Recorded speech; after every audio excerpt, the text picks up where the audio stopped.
Yeah, I said you had the last word, but actually you sparked an idea, and I'm going to add to the conversation. I think one of the when you talk about educating users, whether those users are the board or management or just staff in the organization, understanding the impact of your actions, I think makes a big difference on whether or not the message resonates with people. We're talking about 5G and smart technology, but the Internet of Things or IoT devices are probably the most recognizable smart technology to the average everyday person. But the average everyday person has no knowledge of the risks that they're facing by using those devices. I mean, ultimately, the simplistic design and functions of most IoT devices lead users to configure them with default passwords. They pick passwords that are easy to guess. They leave the items open to brute force attacks. And very often people don't put the devices on a segmented network because a regular user generally knows nothing about network segmentation, even if they're going to put their devices in their home. If you have those devices from Google or Alexa, or, the Army had an issue with smartwatches where soldiers were running around the post and the smartwatch was tracking their movements. And now they've mapped the perimeter of a secret facility that wasn't even mapped on Google. And now you can just look at the GPS data and figure out where the entrances, the exits, and the roads just simply by not paying attention. And so adding to what Cyrus and to what Mike and to what Srini said, I think part of the answer is just, hey, do you understand the impact of the decisions that you're making and the actions that you're performing and the harm that it could bring to the rest of the organization? As I transition from, my short commentary to the next question, another thing that I thought about kind of preparing for this conversation was that everybody in 2021 is familiar with ransomware because ransomware is the most pervasive security attack that affects the most organizations. I think the thing that people are overlooking is that ransomware is not distributed exclusively through phishing. And when I start thinking about the design of computer systems and how things work, most of your botnet ransomware or most of your botnet malware performs two functions.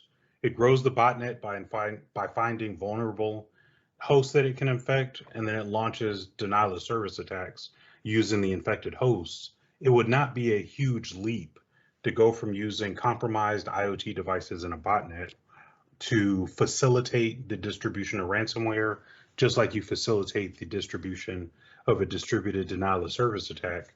And so that background and that thought that I had and the concern that comes to mind really highlights another question.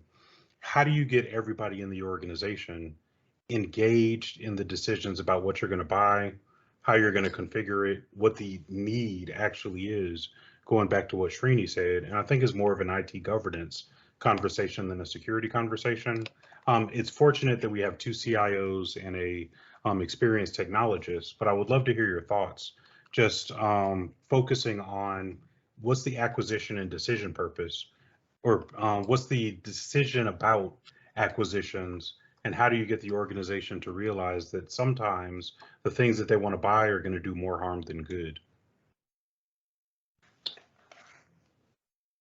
Well, I'll take that if you don't mind. Yep. Cyrus, you can go first, and then we'll hear from Srini and then from Mike. So, there's an important thing that we need to keep in mind here about cybersecurity, and that it is, at the end of the day, all about business. It's all about the business of the organization. It's all about protecting the business of the organization. And so when you're thinking about what to buy, where to buy it, how to buy it, so forth and so on, it all should connect directly to the business need. What is this consideration going to support within our organization? How is it going to move our business process forward? What is the impact, of this consideration that we're making? Starting there at the high level leads you to a yes or no. We should do this or we shouldn't do this. Once you've made the decision, particularly if you make the decision to do it, now you're moving more into a technical assessment. What does the product do? How does it function? What's the risk profile of the product? now that most organizations are moving in the direction of implementing vendor risk management programs, they're getting more intelligence about the risk profile of the services or the product that they're considering purchasing, which helps them to make a more informed decision. So from my perspective, it's a kind of a two-pronged approach, looking at it from a business perspective, and then once the decision is made, then moving into the technical assessment to determine how the functionality or the presence of the product or service itself is going to impact the operations of our business. I think that's a good approach. Srini, what are your thoughts? Well, that's completely agree with Cyrus, and that's a great approach. And then the second one that I think where companies should start paying attention is to the supply chain. So yes, you've got this IoT device, or you've got let's just call it as a conference system that connects to various devices. Okay, that controls your camera, that controls your audio, your mics, speakers, everything. Okay, now what is inside that box? How are they controlling their engineering between all these IoT devices? What's the policy there?